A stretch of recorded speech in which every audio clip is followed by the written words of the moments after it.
Muy bien, la clase pasada nos quedamos en ejecuciones condicionales. Vamos a repasarlo desde el principio del tema, porque bueno, en el if hay varias sentencias, ¿no? Simplemente como para recordar un poco, si alguien no le dio tiempo de escribirlo, es una buena oportunidad. Aquí habíamos visto que podíamos ingresar números por línea de comando. En este caso, el Jupyter nos va a colocar un campo de texto en donde podemos ingresar el dato.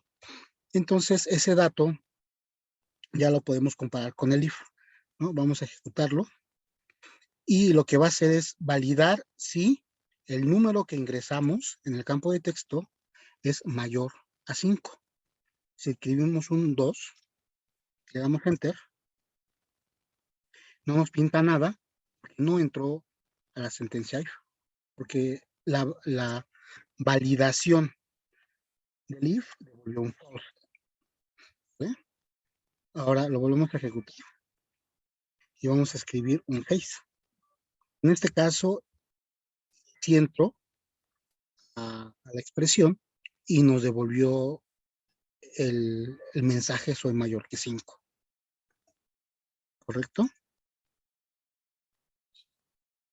El else nos va a indicar si una condición no se cumple, entonces va a tomar un camino. Entonces, si una condición se cumple, entramos a un camino 1, si no, entramos a un camino 2.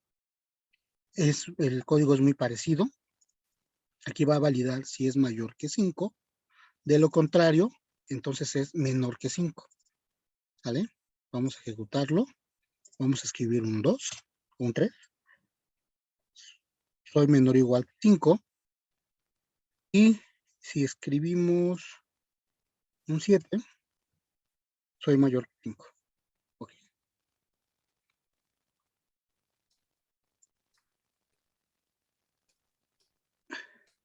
Aquí yo creo que hicimos, a ver, aquí me están diciendo que es mayor que 5. No, mejor lo modificamos porque esto es así, ¿no? Mayor o igual que 5. Ah, no, está bien. Aquí es mayor que 5 y de lo contrario soy menor o igual que 5. Sí, es correcto. Podemos agregar varias sentencias if con el if. Entonces,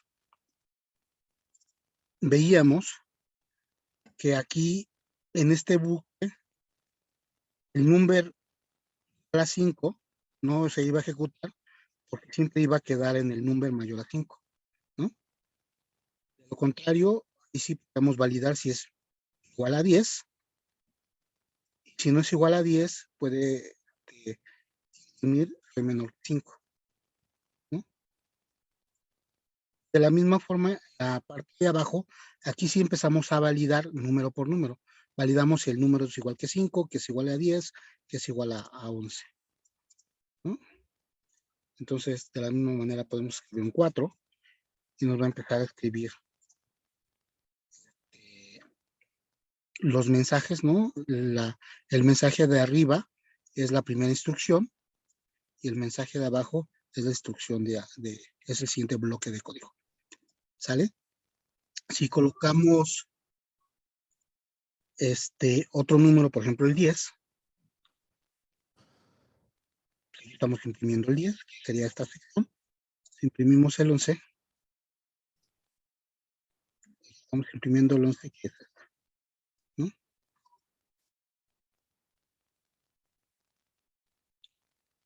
A ver, alguien está en la sala de espera.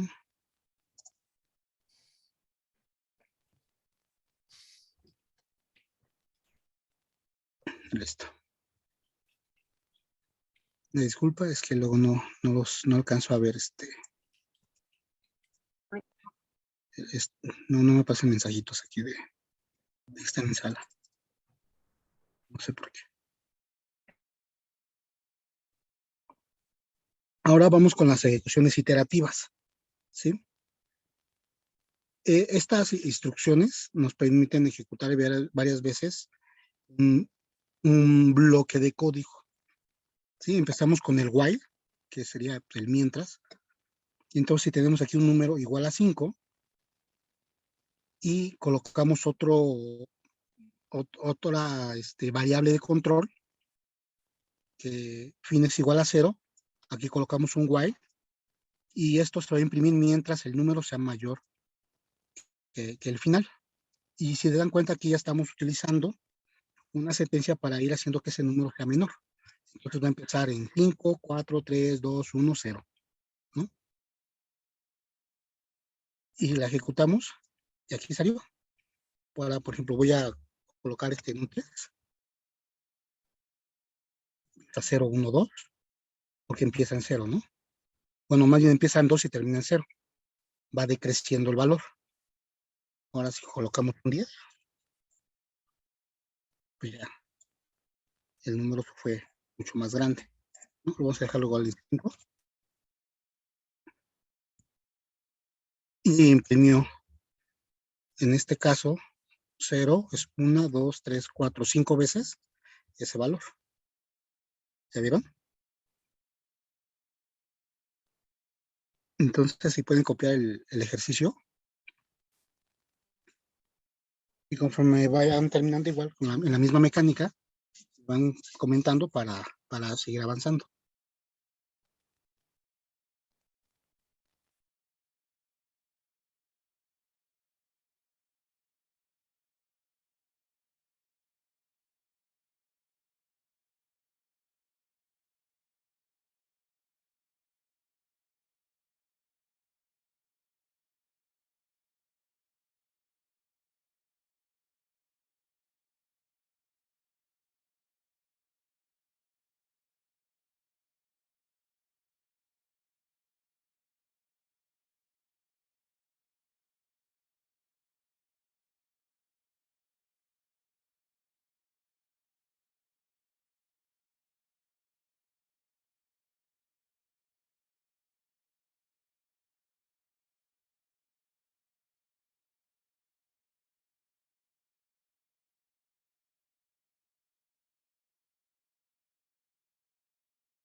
Muy bien, ¿ya pudieron escribir el fragmento de código? Listo. Listo, Artur. Un segundo más, un segundo más.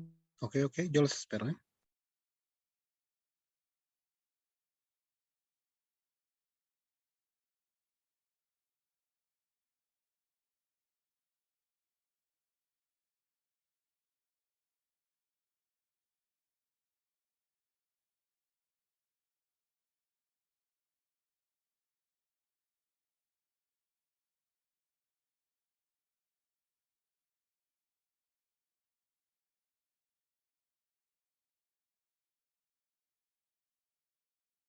Ahora sí, listo. Muy bien. ¿Ya puedo, ya nadie falta?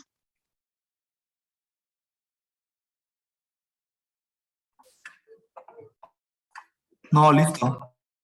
Muy bien. Ahora vamos, aquí hay una funcionalidad muy interesante que el while, al igual que el if, soporta el else. Entonces, aquí va a funcionar un poquito diferente. Va a ejecutar todo el bucle y cuando termine va a ejecutar el else. ¿Sale? Entonces, igualmente, tenemos un número igual a 5, un fin igual a 0, se realiza igual y cuando termine se va a ejecutar el else. Lo ejecutamos y aquí está, colocamos otro número un 10, por ejemplo, ejecutó todos los números y posteriormente ya ejecutó el else. Como un 2. Aquí lo tenemos, ¿no? 0, 1, 0 y imprime el mensaje de ya he acabado. Entonces, está muy interesante esta funcionalidad. Muchos lenguajes, o no recuerdo algún otro que lo tenga, nada más aquí en Python. No sé si ustedes sepan de algún otro lenguaje.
Listo, Artur.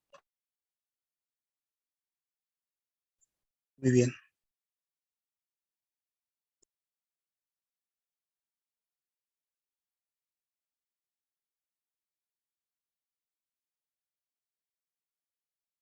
Listo.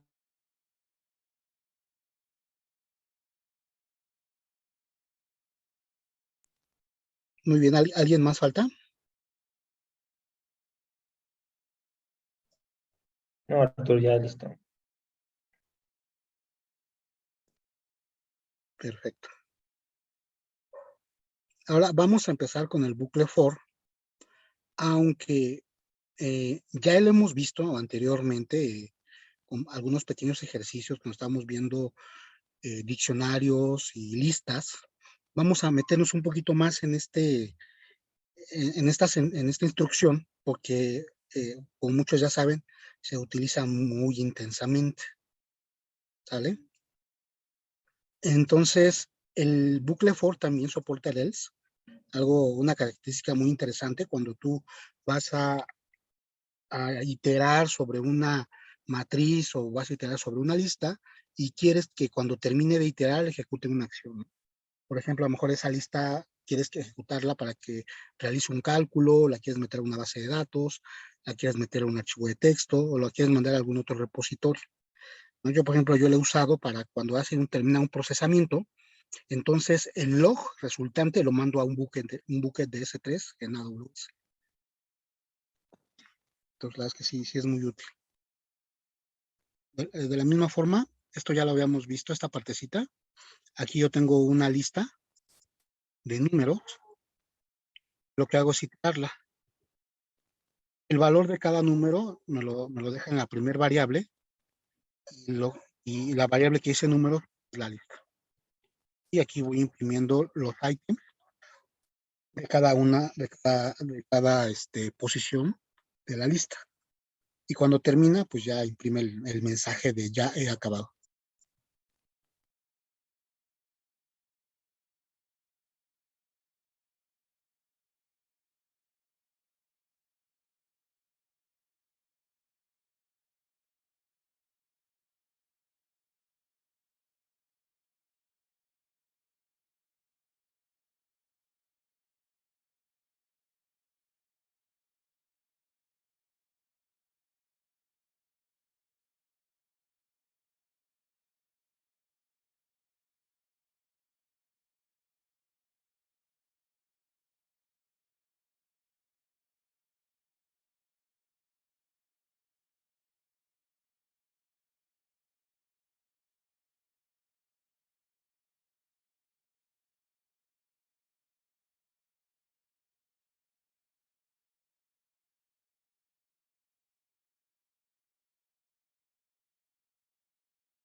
Listo. Ok. Esperamos a que terminen todos.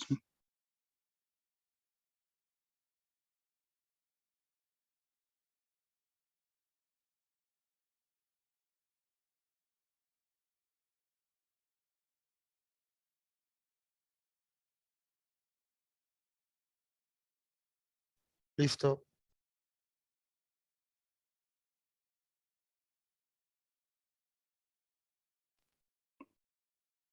Muy bien, ¿alguien falta?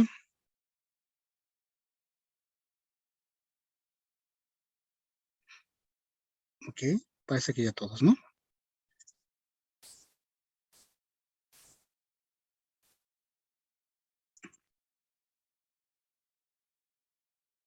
Ahora, ya ven que habíamos platicado que al final del día una cadena de texto sería una lista de caracteres.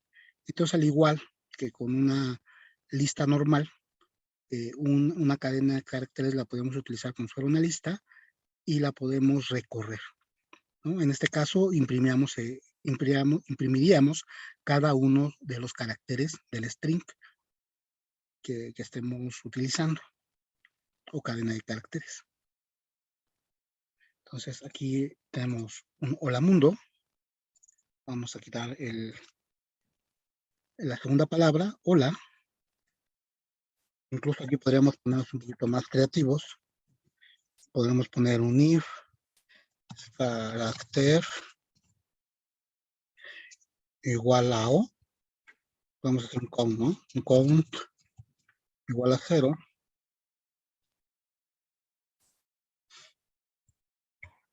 Count más igual a 1.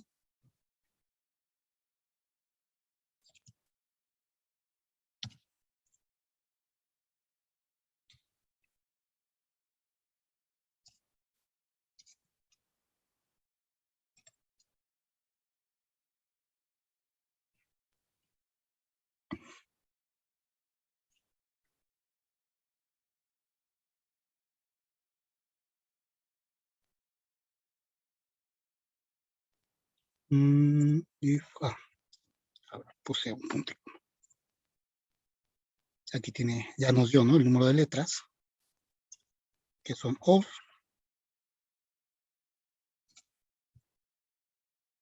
Si lo cambiamos, nos da un mundo y pues ya con una instrucción muy sencilla, pues empezamos a contabilizar las letras de una palabra. Pareciera simple, pero por ejemplo, este tipo de cosas muchas veces te sirven en análisis, por ejemplo, de lenguaje natural, ¿no? Los famosos chatbots, que atrás de ellos pues, hay toda una arquitectura del lenguaje natural. Muchas veces tienes que contar palabras, contar números, contar caracteres, contar signos especiales, y en base a esas contabilizaciones hacer otro tipo de operaciones.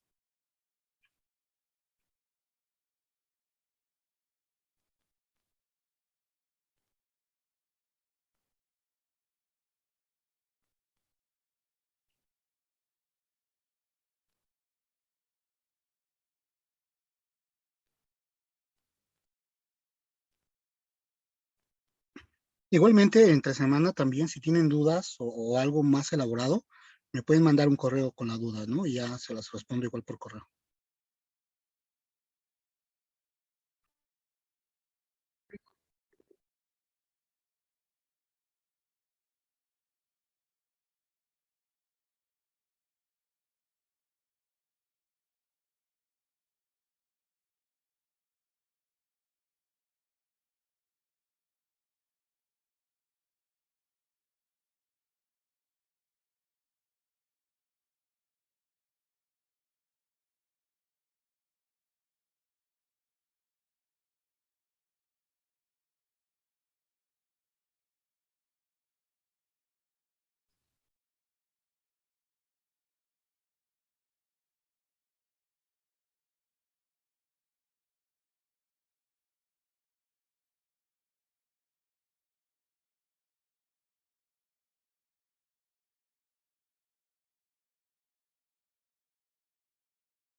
Como breviario cultural, fíjense qué interesante es el tema de Machine Learning.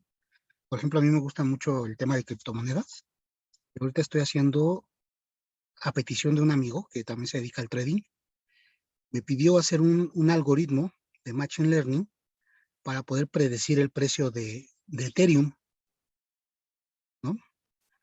Entonces estoy haciendo un análisis y voy a implementar voy a escribir varios modelos, porque bueno, no basta uno, necesitas probar muchos algoritmos y hacer muchas combinaciones para poder predecir si vas a comprar o vender Ethereum. Pues eso va a implicar que pues, podemos obtener ciertas ganancias al comprar y vender Ethereum, ¿no? En vez de digamos, hacerlo como sin datos, ¿no? Al vuelo, simplemente con un sentimiento, y en vez de usar el sentimiento, pues usas un análisis basado en datos con máquinas de aprendizaje para ayudarte, ¿no? a tomar esas decisiones.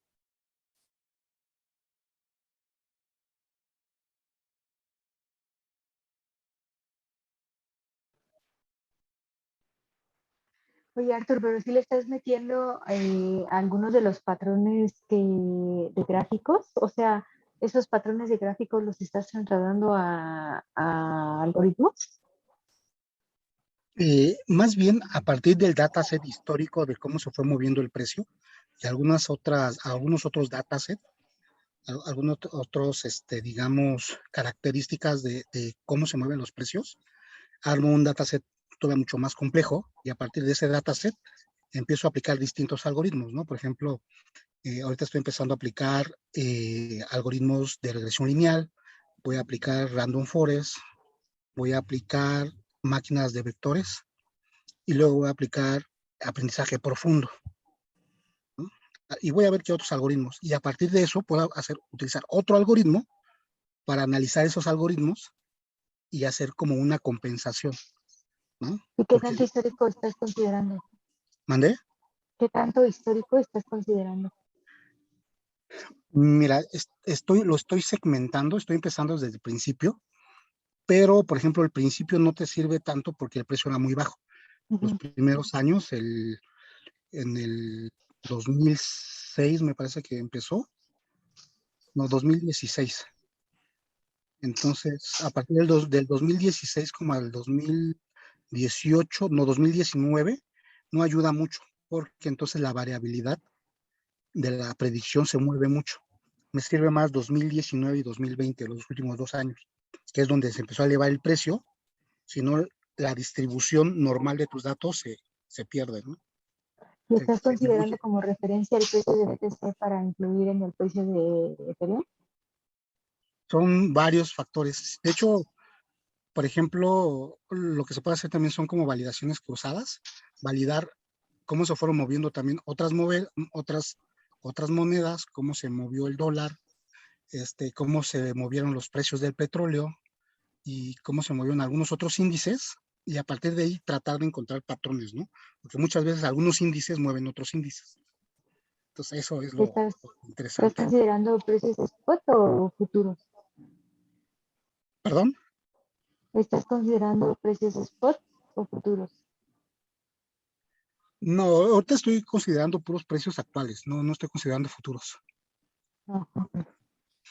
Porque en teoría un futuro, bueno, los que sepan un poquito ahí de economía, pues realmente un futuro pues es un contrato, ¿no?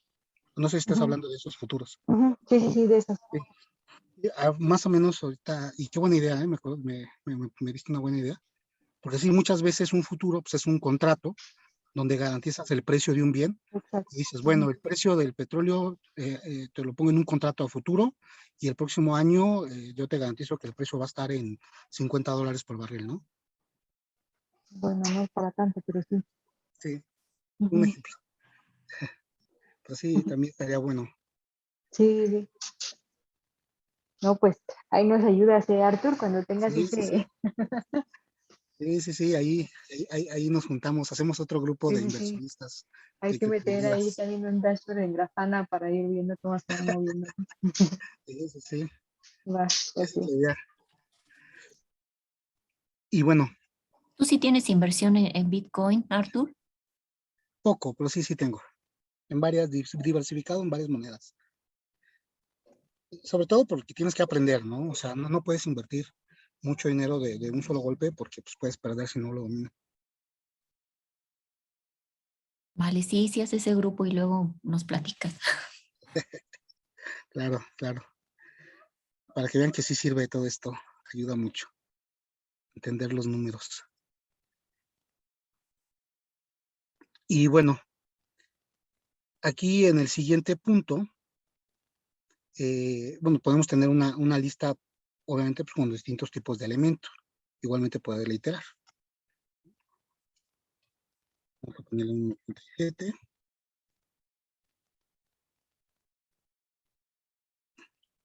Vamos a colocarle aquí un diccionario.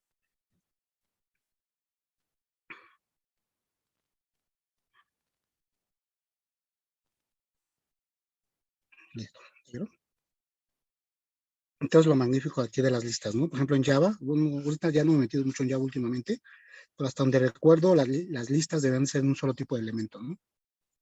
Un solo tipo de objeto. Y en Python, desde que nació, puedes meterle todo.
Arthur, ¿estás usando las APIs de Binance?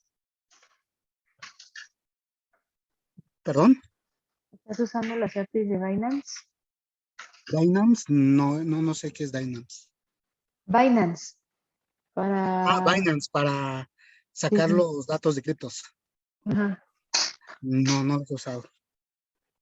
Entonces, ¿de dónde lo sacas? Ahorita lo saqué de Yahoo Financial, saqué el dataset de ahí. Ahorita nada más saqué un dataset en CSV y con eso estoy El haciendo histórico, pruebas. pero no en Ajá. real. Ah, El actual no, todavía no llego ahí. Pero una vez que está el algoritmo, pues es cuestión de hacer por fuera otro proceso que esté actualizando la base de datos histórica. Y por ejemplo, ahí puedes hacer al menos yo me gusta usar DynamoDB porque es muy económico y uso funciones lambda. ujú. Entonces, con la función lambda puedo consultar las APIs, actualizar DynamoDB, construir o desarrollar el dataset. Puedo hacerlo con AWS Glue, ya tener ya el dataset para mandarlo a SageMaker. y ya SegMaker es el que se encarga de hacer todo. Obviamente, pues, usar SegMaker primero tienes que hacer el algoritmo, ¿no? Porque el SegMaker lo ejecuta, pero pues tienes que desarrollar todo el código que va a ejecutar. Ya, ok. Sí, sí, sí. Está interesante. Ya cuando lo pones en producción, tienes que armar toda una infraestructura más compleja, ¿no? Pero la base es esto. Si no sabes esto, pues no, todo lo demás no sirve.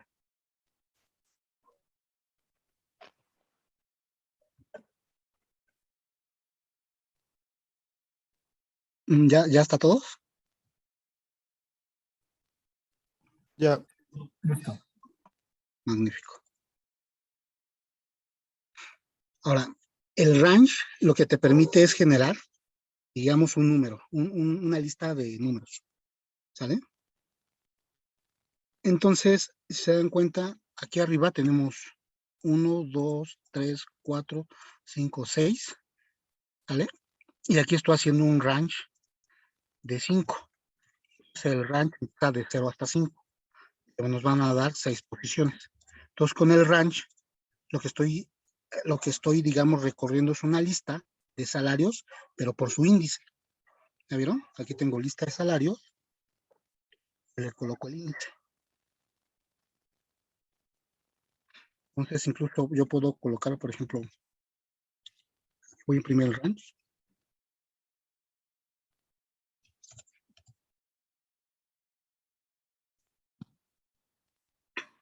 Para que lo que imprime, y posteriormente hago la iteración. Print. La lista de salarios no está definido. Como está en otra celda lista de salarios, necesito ejecutarla, si no, no existe. Y posteriormente ya ejecutamos la iteración. Aquí está la lista. Bueno, aquí el range como que no lo imprimió, vamos a convertir la lista.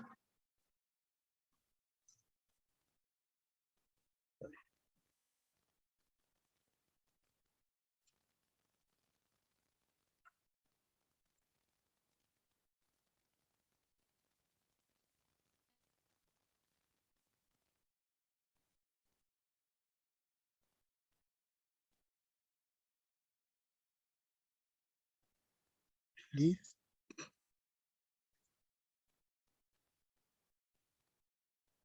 range, número,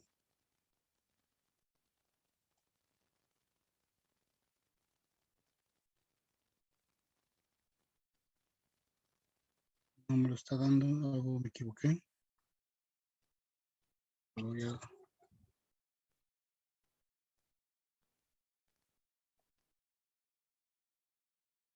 no me lo deja, no me deja imprimirlo como lista.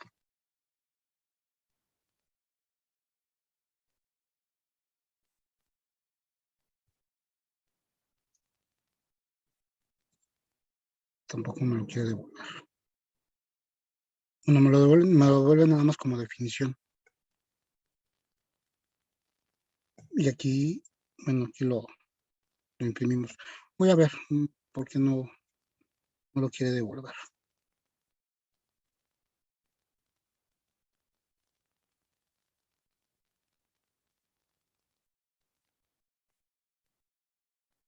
Y bueno, aquí volvemos a iniciar utilizar el for, pero podemos colocarle al range un número inicial y un número final para indicarle en dónde inicia y dónde termina. Ya no sé si ya terminaron de copiar el primero. No, no.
¿Qué? ¿Ya terminaron con este?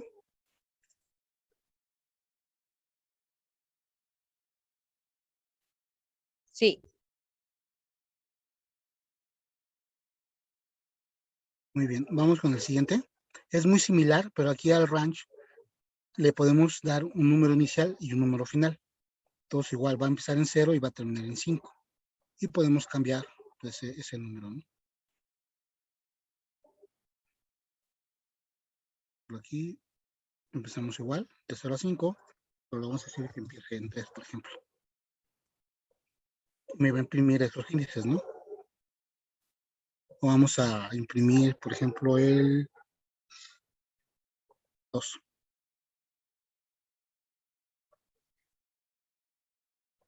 Y lo regresamos a 0.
Muy bien, ¿alguien falta?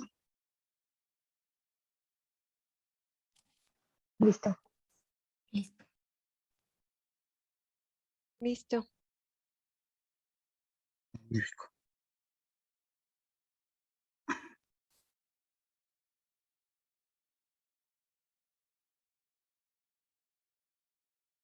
Ahora, en este ejercicio, básicamente es el mismo range, con un número inicial, un número final y un paso, ¿no? Aquí vas a ver de 1 en 1, de 2 en 2, de 3 en 3, de 4 en 4. Va a ir saltándose los números y aquí lo indicas, ¿no? Por ejemplo, teníamos que va de 0 al 6, antes íbamos de 0 al 5, ahorita vamos a ir de 0 al 6 y le vamos a indicar que vaya en un paso 2. Y podemos imprimir digamos, el índice también para ver en dónde, cuál es el índice que está imprimiendo. Y nos imprime el 0, el 2 y el 4. ¿Ya vieron?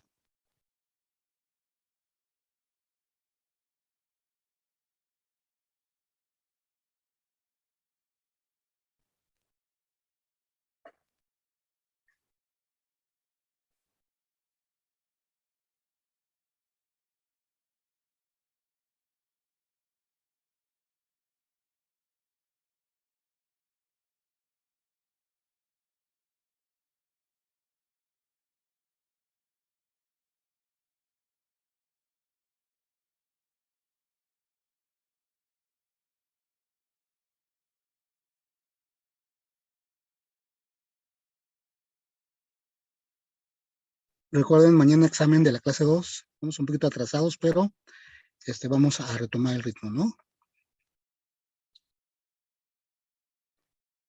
Y estaba comentando a las primeras personas que habían entrado al curso que pues la intención precisamente de los exámenes es hacer como una especie de repaso, ¿no? De una forma más divertida y que pues, el conocimiento, si no lo traen muy fijo,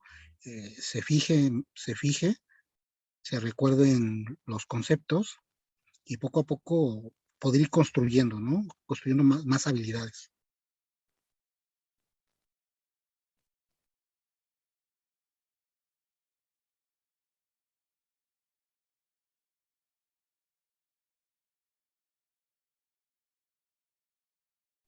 Aparte, pues para allá al final del curso, los primeros 3 lugares, las primeras 3 personas que consigan más podios, pues ahí va a haber algo pues, especial para ellos, ¿no?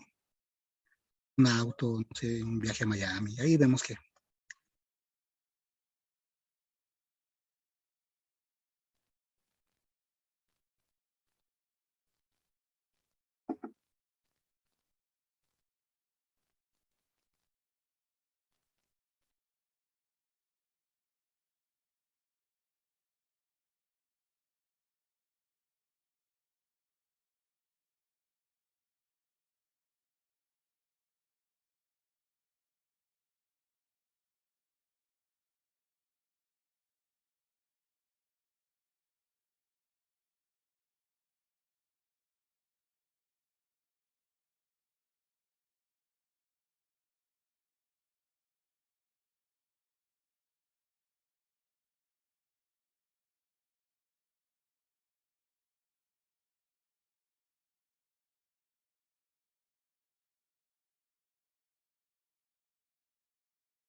Muy bien, ¿ya terminaron?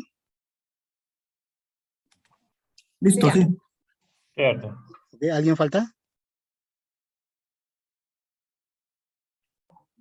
No.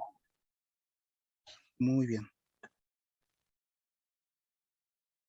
Mira, es lo que algo me faltó allá arriba, porque sí lo hago con un list, un range y con un print. Pero bueno, a lo mejor me faltó algún paréntesis. No me percaté. Pero bueno, así es, imprimes la lista, ¿no? De los rangos, si vieron, aquí estoy imprimiendo la lista del 0 al 10 con un paso 1. Vamos a colocarle con un paso 2, con un paso 3, un paso 5. Vamos viendo cómo se va moviendo la lista, ¿no? Creo que me faltó un paréntesis, pero pero el mensaje de error tampoco lo indicaba, entonces eh, algo pasó ahí.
Y bueno, en la parte de abajo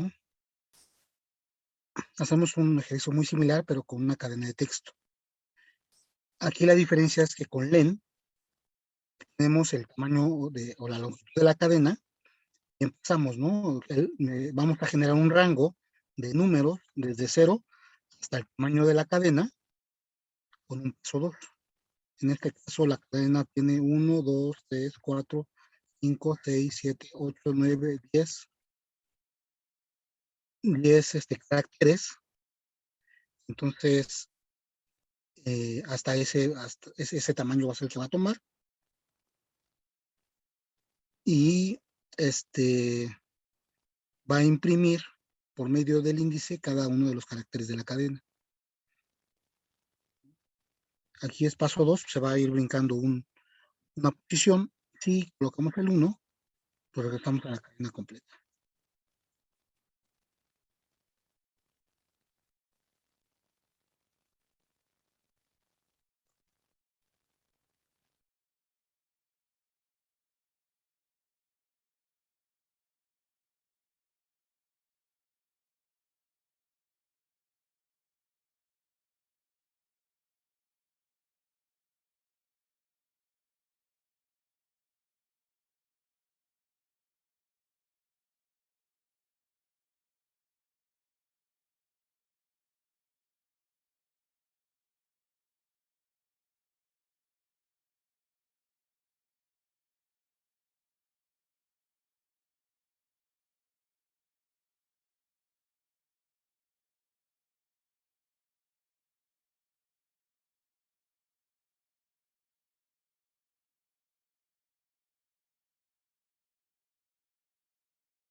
¿Qué tal? ¿Cómo van? Listos, Arturo. Listo. ¿Alguien falta?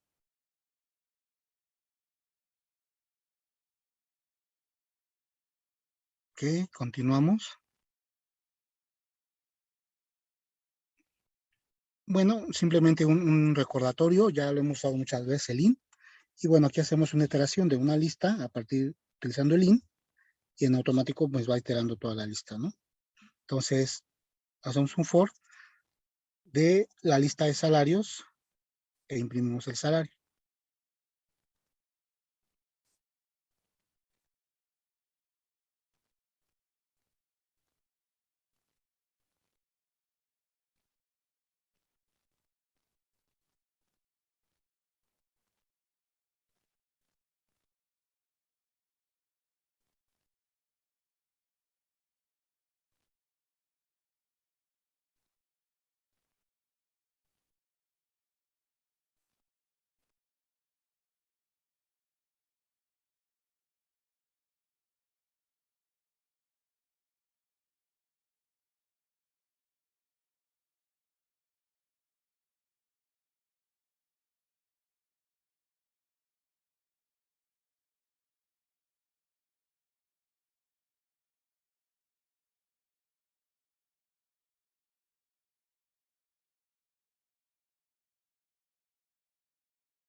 Muy bien, entonces continuamos. Y listo. Ya todos, ¿verdad? Sí, Arturo. Sí. Listo. Perfecto. algunas sentencias adicionales, que es el break. Y básicamente el break rompe la ejecución del bucle. Y aquí tenemos un ejemplo. Vamos a generar una lista de números y hacemos un for n y números. Y aquí validamos si el número que se está procesando es igual a 5. Rompemos el bucle e imprimimos el número. ¿Vale? Se dan cuenta aquí en el resultado. Empezamos en 0, 1, 2, 3, 4. Llegamos al 5. Se inicia el break y se rompe el bucle. Entonces ya no sigue ni el 6, el 7, el 8, el 9. Ya no llegamos a esos números.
Muy bien, ¿ya terminaron?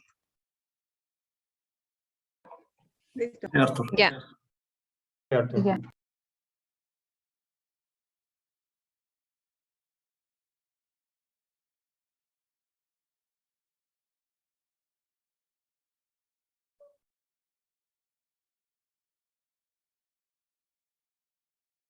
Muy bien.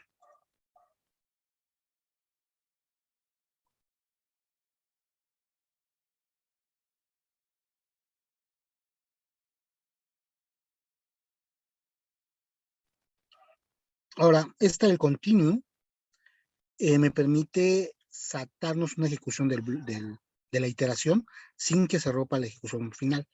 Es decir, únicamente aquí, si vemos el resultado, empieza en 0, 1, 2, 3, 4. Aquí estoy haciendo una comparación con el 5. Imprimo eso, y se me salto esta vuelta. Doy un continue y sigo imprimiendo. Entonces se dieron cuenta, el 5 ya no lo imprimió. Y continúo con el 6. El 6, el 7, el 8 y el 9. ¿Ya vieron?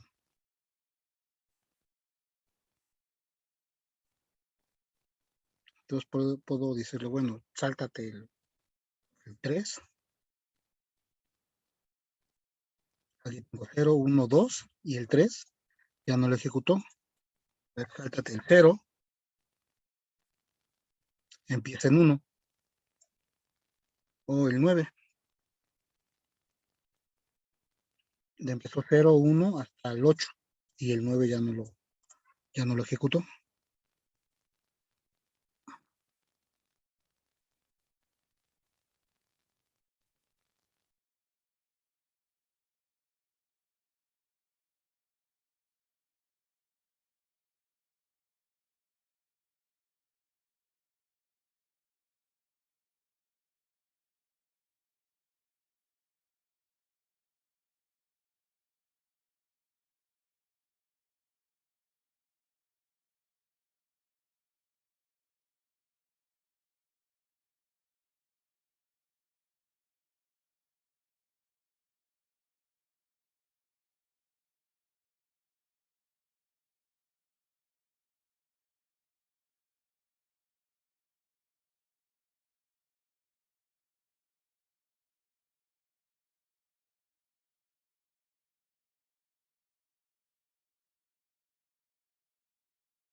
Muy bien. ¿Ya lo pudieron desarrollar? Sí. Ya. Sí, Arthur. ¿Alguien falta? ¿Alguien necesita más tiempo? No, Arthur, terminamos. Magnífico.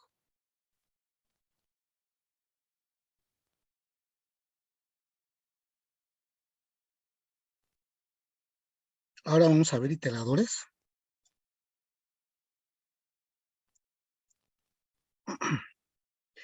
Para poder utilizar los iteradores, el objeto debe ser iterable, ¿sale? No todos los objetos son iterables, principalmente las listas son objetos iterables y algunos otros objetos. Entonces,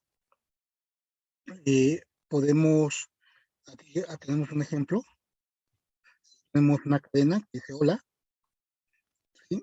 Entonces, creamos un iterador. Con iter, la función es iter, le pasamos como argumento la cadena. Esto nos va a generar este iterador. Ahora, ese iterador, a través de la función next, lo que va a hacer es ir cambiándose de índice alrededor, a lo largo de la cadena. Así se dan cuenta, aquí yo ya no coloco un for, pero cada vez de que yo le doy un next, aumenta el índice, ¿no? Entonces aquí en la primera estoy imprimiendo la H, la segunda la O, la L y al final la A. Aquí lo tenemos. Ahora si colocamos la cadena más larga,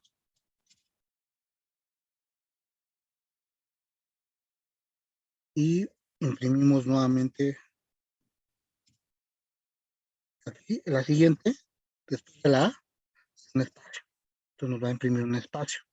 Y luego nos va a imprimir la M. Le damos otra vez una impresión, llamamos nuevamente la función X. Aquí va a devolver la M. ¿Ya vieron? Hola, espacio y la M.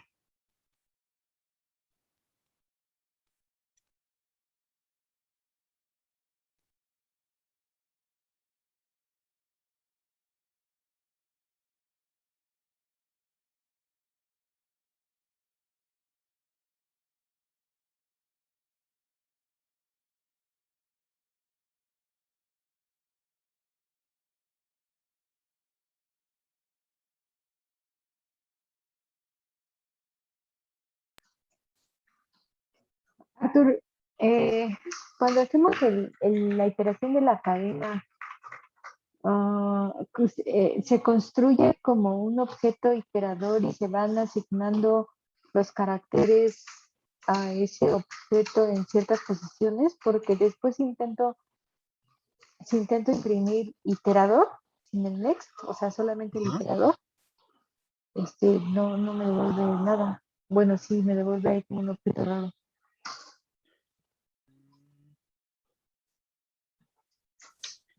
A ver, vamos a ver cómo lo haces. O Primes sea, el print, iterador. iterador. Sí, lo que pasa es que ya iterador es un objeto. Ya como que no es una lista. No, ¿Te pero das se cuenta? supone que, por ejemplo, aquí ya no le estás dando next. La última letra que imprimiste es la M. Exacto. Entonces, tendría que volver a imprimir M, ¿no? Sin el next. No, porque necesitarías colocar el next. Aquí lo que está haciendo es imprimir el objeto. Si te das cuenta, aquí dice, es un objeto de tipo iterador. Está en una posición de memoria y te da la posición de memoria. Ah, ya. Sí. Pero si ya le pones el next, ahí sí lo estás obligando Sí, sí, sí. a continuar La con posición. el siguiente índice. Con el siguiente Ujú. índice. Sí. Ay, a ver, Gracias. no me pone esto.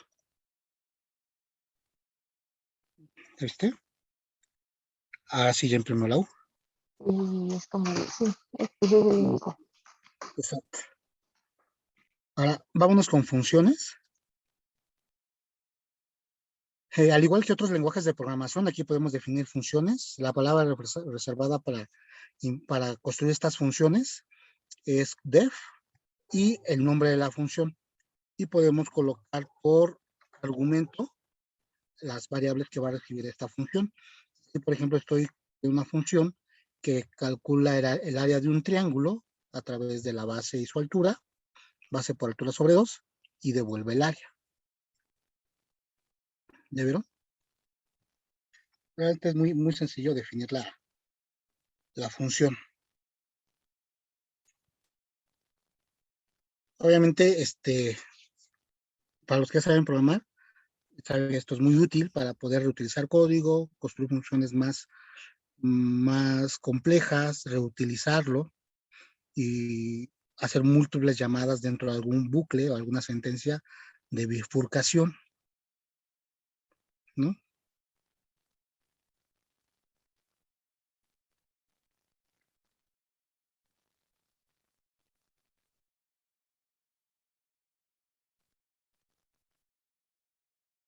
Entonces, aquí recibimos un parámetro, ¿no? La base y la altura.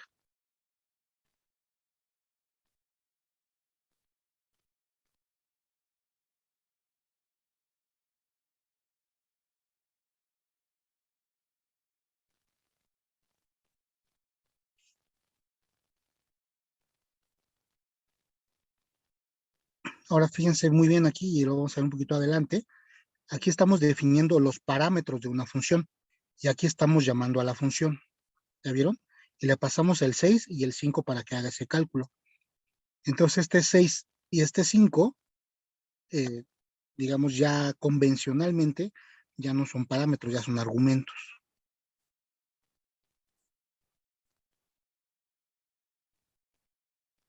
Entonces, tal cual los parámetros son los valores que definimos en la función y los argumentos son los valores que ya colocamos en la función.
Muy bien, ya colocaron su primer función.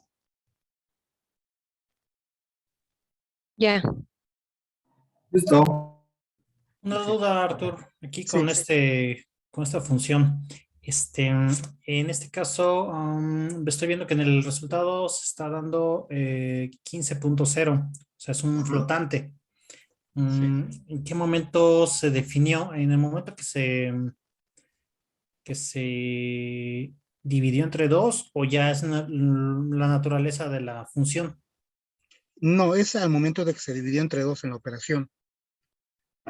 Sí, Ah, ok, entonces automáticamente cuando divides se vuelve un flotante. flotante. Sí, pero acuérdate que la división puede traerte número decimal. Sí, claro. Pero Ajá. en este caso muy específico, le devolvió un número entero y aún así, pues dijo, ese es un flotante. Y esa es muy buena observación, ¿eh? Sí, dependiendo también de la operación, te va a colocar el tipo de dato. Ok, muchas gracias. Sí. Y bueno, es lo que decíamos, ¿no? Volvemos a llamar la función y aquí estamos colocando los argumentos. ¿Vale? Y realmente estamos colocando estos argumentos por posición. Digamos, la posición 1 sería la base, la posición 2 es la altura. Si lo colocamos en ese orden lo va a devolver. Pero también los podemos asignar por nombre. Y esto está muy interesante porque ya la posición en este caso ya no tendría sentido. Yo le estoy colocando al parámetro base, le estoy colocando el argumento 10 y al parámetro altura le estoy colocando el argumento 4.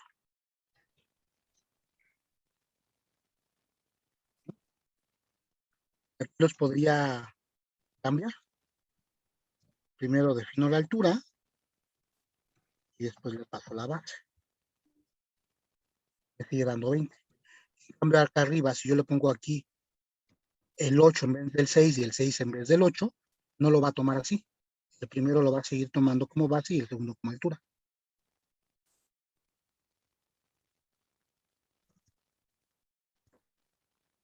Entonces, esa es otra característica aquí interesante de Python. Puede ser por posición o por nombre.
Muy bien, ya colocaron, ya hicieron los ejercicios.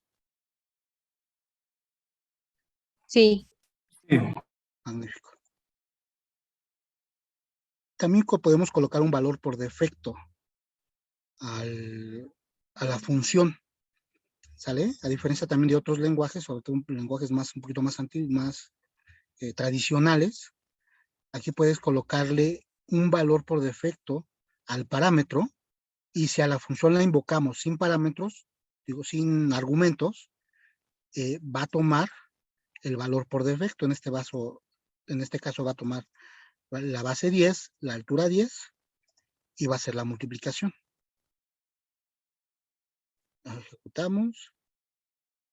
Ejecutamos la función y nos dio 50. ¿Ya vieron? No le pasé ningún tipo de argumento y aún así ejecutó la operación.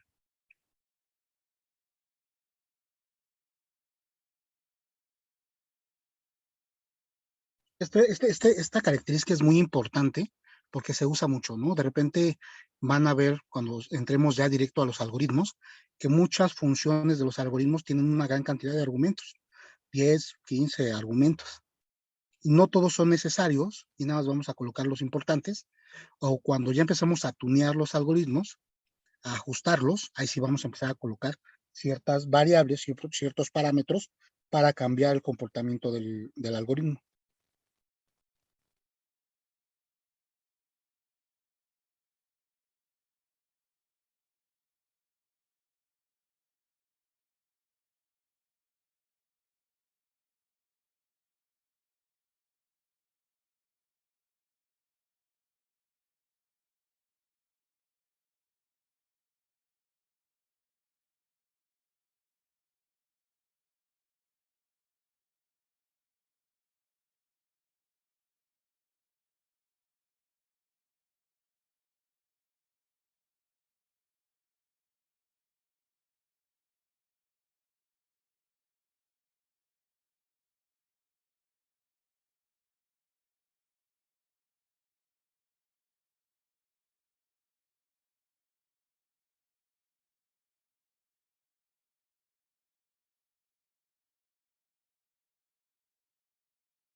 ¿Qué tal, amigos? ¿Ya pudieron hacer este ejercicio? Ya. Ya, Artur. Magnífico. Ahora vamos a ver parámetros indeterminados. ¿Sale? Los parámetros indeterminados también es un tipo de parámetro muy importante en las funciones, porque nos permiten hacer o definir de forma dinámica, como una lista dinámica, los parámetros, el parámetro de una función y asimismo los argumentos. Si se dan cuenta aquí en esta función, estoy colocando un asterisco antes del nombre del parámetro. Abajo estoy colocando una lista de argumentos, o estoy colocando muchos argumentos. Y esto lo va a colocar como una lista, lo va a pasar como una lista de valores a la función. Entonces ya con esa lista yo puedo hacer muchas cosas, ¿no? Entonces esto es pues, una pequeña característica ya de programación dinámica, en donde no tienes los parámetros previamente definidos.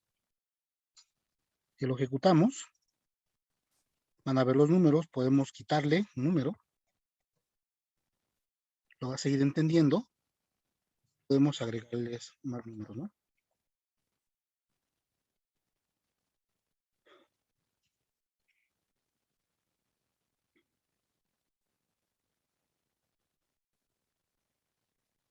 ¿Ya vieron?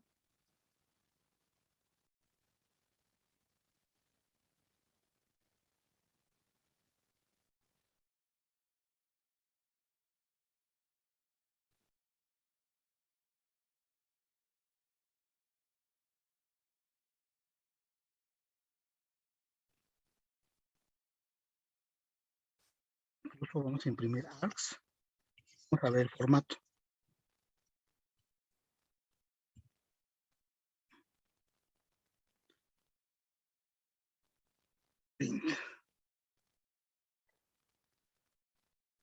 ¿Vieron qué formato tiene? ¿Pueden identificar qué tipo de objeto es?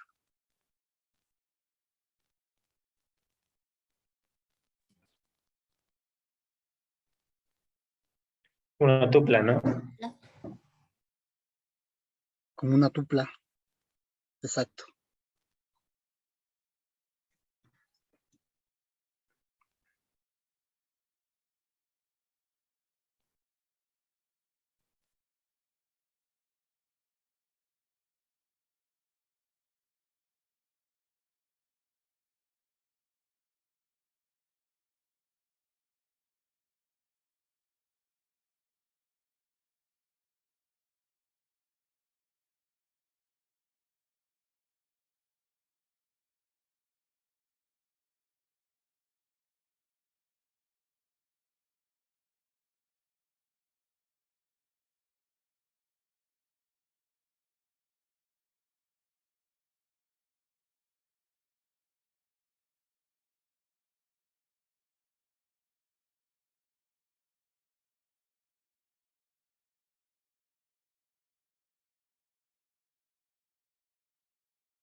Muy bien, continuamos. ¿Ya todos hicieron el ejercicio?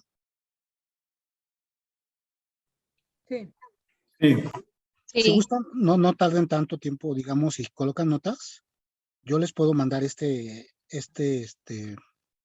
documento al final del día, este playbook, y en lo que estoy haciendo de manera intencional es colocar información a manera de libro, ¿no? Lo estoy, digamos, tratando de colocar un poquito eh, más fácil para que también lo tengan como notas, ¿no? Muchas veces uno no se acuerda cómo hace algo. Entonces es interesante tener ya el playbook listo para poderlo consultar a manera de libro. ¿Ok? Ahora los argumentos también los podemos pasar por nombre, como si fuera, al igual que la lista, en este caso vamos a recibir un diccionario dinámico como argumento. Entonces, esto también está muy poderoso porque puedes recibir en una función una estructura de diccionario dinámica. Entonces, básicamente ahí le puedes meter lo que quieras. Entonces, al igual funciona, es un diccionario. De hecho, aquí lo estoy imprimiendo, diccionario dinámico, aquí está. Y se dan cuenta, el formato es de un diccionario. Y lo identificamos fácilmente por las llaves. Y posteriormente iteramos ese argumento y vamos imprimiendo cada uno de sus ítems. ¿Vieron? Y es que estoy colocándole cualquier tipo de dato. Por ejemplo,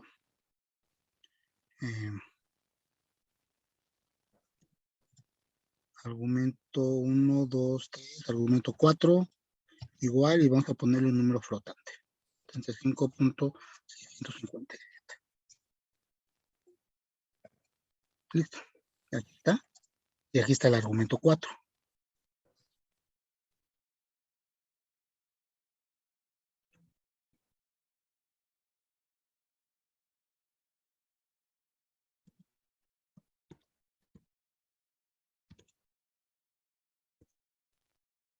Y bueno, aquí nada más es utilizar 2 asteriscos antes del nombre del parámetro.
Listo, Arturo.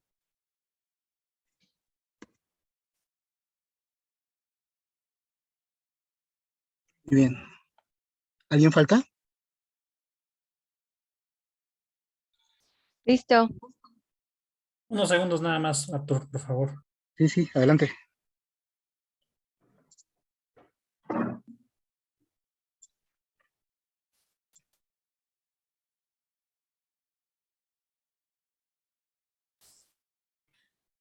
Una duda, ¿los argumentos deben de ir entre las comillas?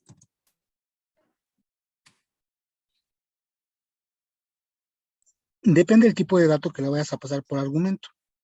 Si te das cuenta aquí, en este primero le estoy pasando un string y va en comillas. Aquí ya no fue necesario. No, pero abajo en la función. Ah, es cierto. No, estaba viendo los resultados, ya, olvídame.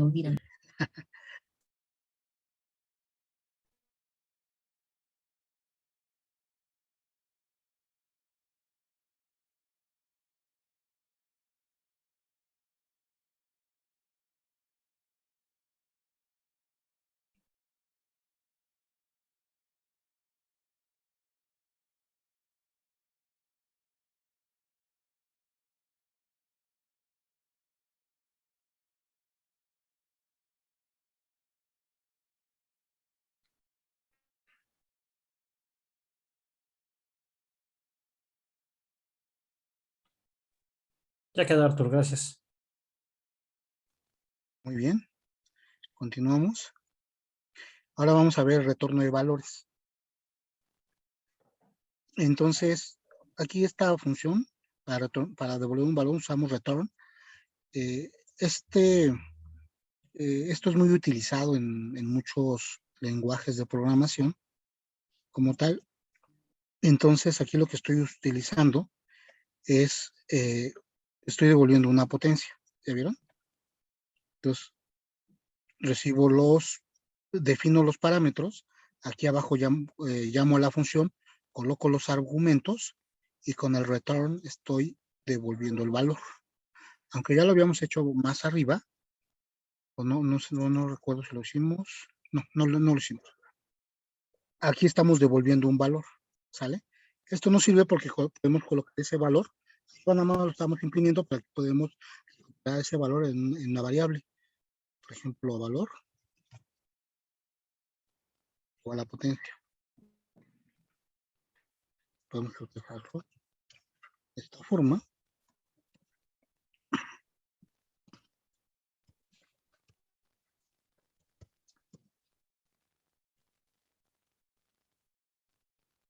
¿Ya vieron? Y si estamos definiendo más funciones que hacen distintas operaciones, pues ya podemos utilizar las variables para hacer nuevas operaciones o pasar esos resultados como argumentos de otra función.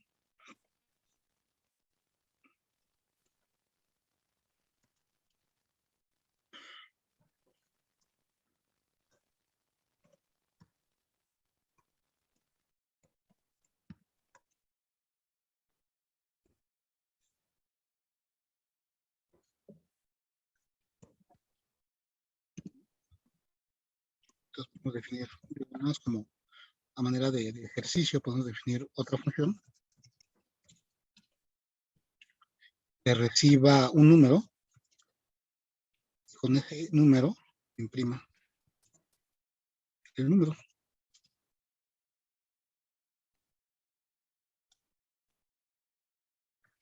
Aquí llamamos a esta función que acabamos de definir y le colocamos el valor de la potencia.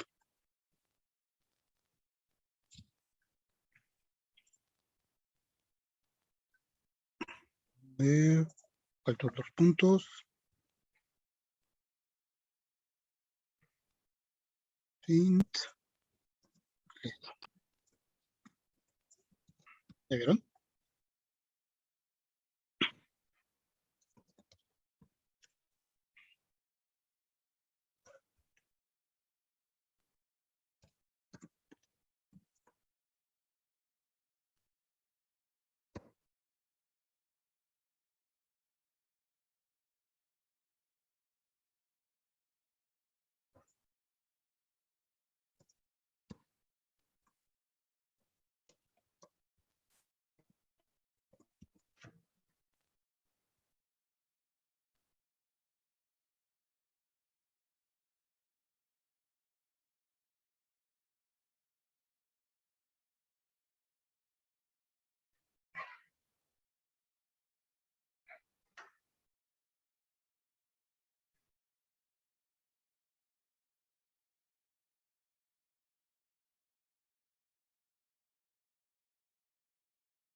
Muy bien, ya terminaron esta.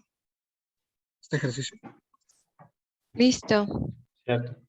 Listo. ¿Sí? ¿Alguien falta? No, Artur. Muy bien. Ahora vamos a ver el retorno múltiple. Esta es una característica que también vamos a utilizar mucho. En muchos casos, cuando usamos ciertas funciones en Python, nos van a devolver varios retornos. Simplemente para devolver varios resultados, en el return colocamos cada valor separados por comas. ¿Sale? Y posteriormente, del otro lado, por cada retorno que nos devuelva la función, vamos a colocar una función igualmente separada por comas. Bueno, una variable. En este caso puse X, Y, Z. Pero puede ser cualquier nombre. ¿Vale? Entonces, cada una de estas, la X, la Y y la Z, pues son variables. Posteriormente las podemos imprimir. Y imprimimos el resultado de la función también para ver qué tipo de objeto nos devuelve. Vamos a colocar aquí otro valor. 9. Aquí nos dio error porque tenemos que colocarle otro valor. Y Z, X y doble Z. ¿No lo imprimió? Vamos a imprimir nuevamente la doble Z.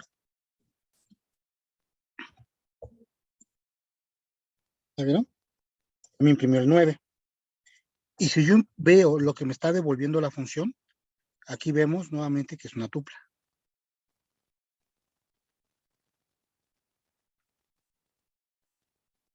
Esto también se usa mucho, entonces es importante tenerlo en cuenta, ¿no? Porque van a ver este tipo de expresiones, X, Y, Z igual a una función X, ¿no?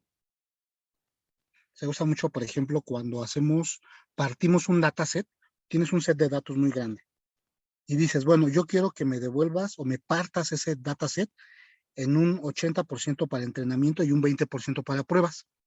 Entonces pones X, Y igual a la función para que haga esa transformación y ya sabes que la X es el 80% de tu dataset y la Y es el 20% para pruebas, ¿no?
Tengo una duda.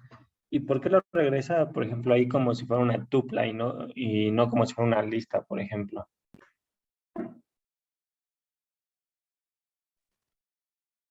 Bueno, porque digamos así ya está definida la Ok, sintaxis del lenguaje. Sí, ok, siempre nos lo va a regresar como tupla. siempre lo va a regresar como tupla, exacto, así está Ah, definido. Pero si te va, das pues. cuenta aquí, en la tupla, yo puedo devolver una lista. Sí, ok. O puedo devolver un diccionario o un objeto, ¿no? Como tal. Si creo un Ujú. objeto ya utilizando clases, pues ya lo podemos devolver así. Va que va. Gracias.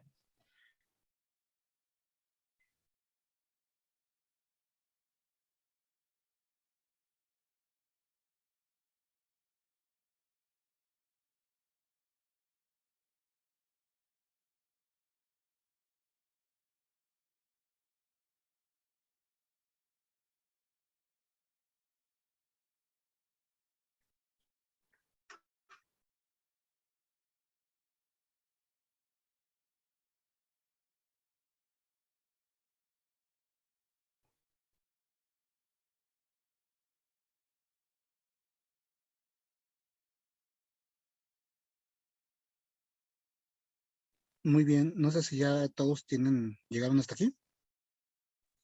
Listo. Sí. Sí, Arturo. Muy bien. Ahora vamos a ver la parte de documentación de funciones.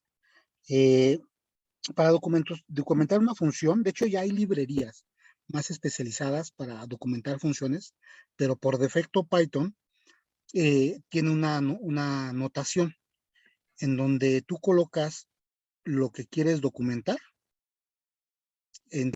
utilizas 3 comillas o 3 dobles comillas, normalmente usan dobles comillas, y inmediatamente después de la definición de la función, ¿sale?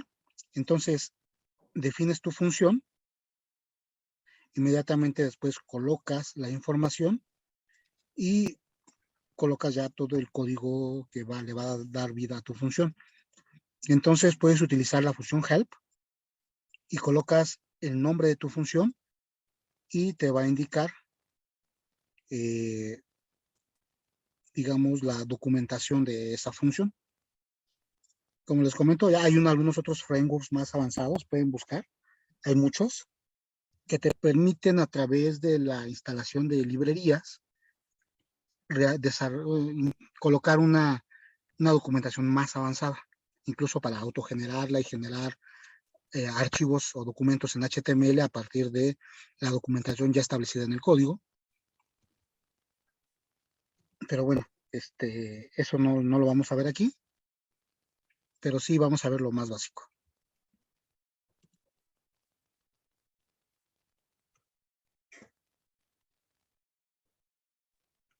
Bueno, ya saben muchos, ¿no? Que como buena práctica siempre es tratar de documentar, porque muchas veces uno mismo no se acuerda.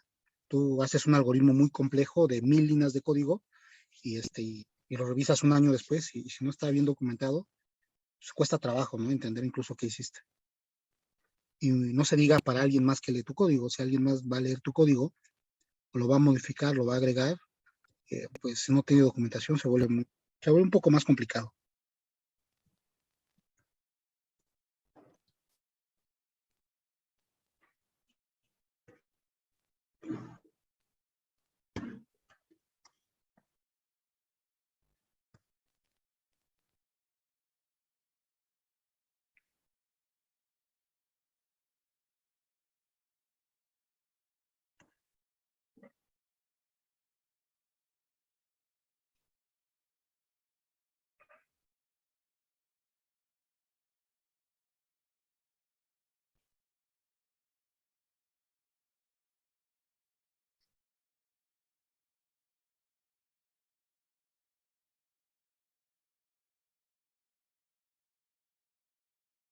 Listo, Arturo.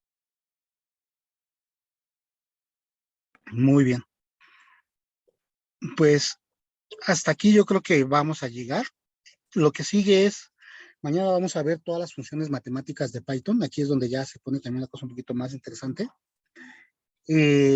Por eso les pedí que vieran los videos, ¿verdad?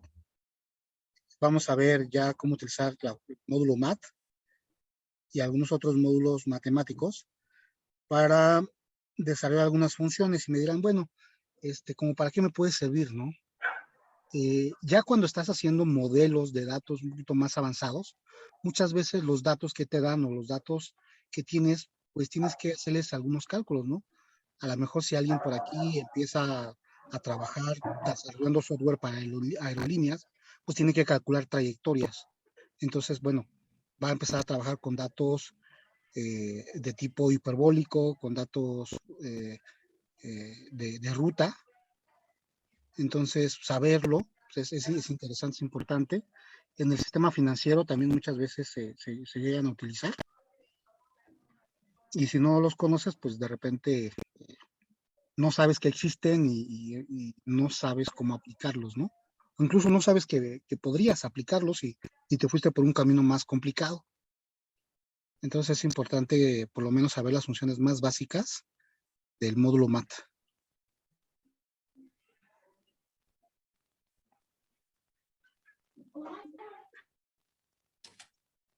Vale, muy bien. Entonces hay que ver ¿Vale? los videos otra vez. Sí, y van a ver, ¿no? Que conforme vayan avanzando, la verdad que cuando le empiezas a encontrar sentido a la matemática, pues ya se vuelve más atractiva. Yo empecé a desempolvar libros de cuando estaba en la universidad, de cuando estaba en la preparatoria, y te das cuenta de que el problema es que no te dicen para qué sirve. O sea, es muy buen material, te enseñan muchas cosas muy interesantes, muy avanzadas, pero no te dicen para qué te van a servir. Ese es el problema de la educación en México, ¿no?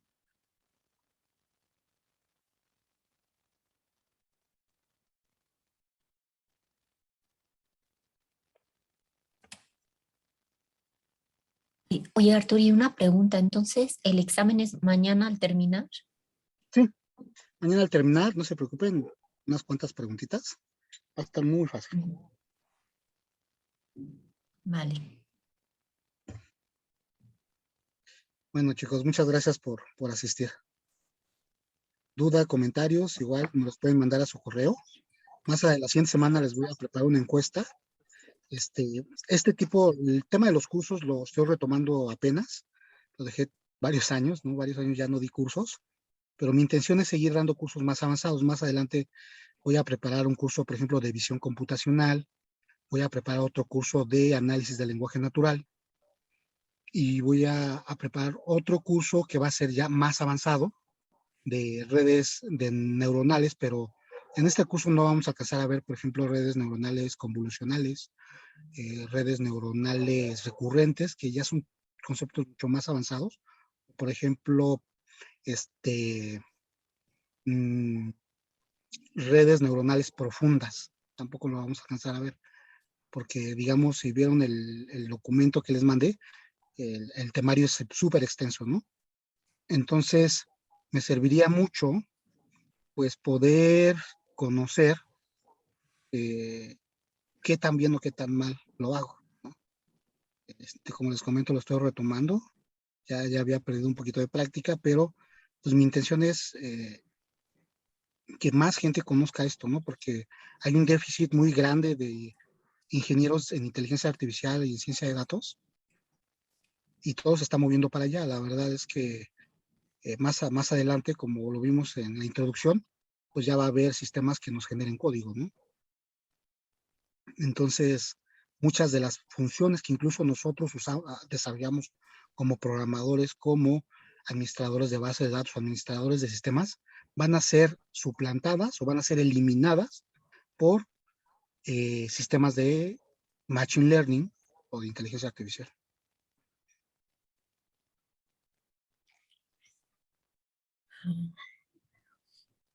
Ok. ¿Vale? Pues bueno, muchas gracias. Buenas noches a todos. Muchas gracias, Arturo. Buenas noches. Bye. Buenas Buenas noches, noches. gracias. Buenas noches. Buenas noches.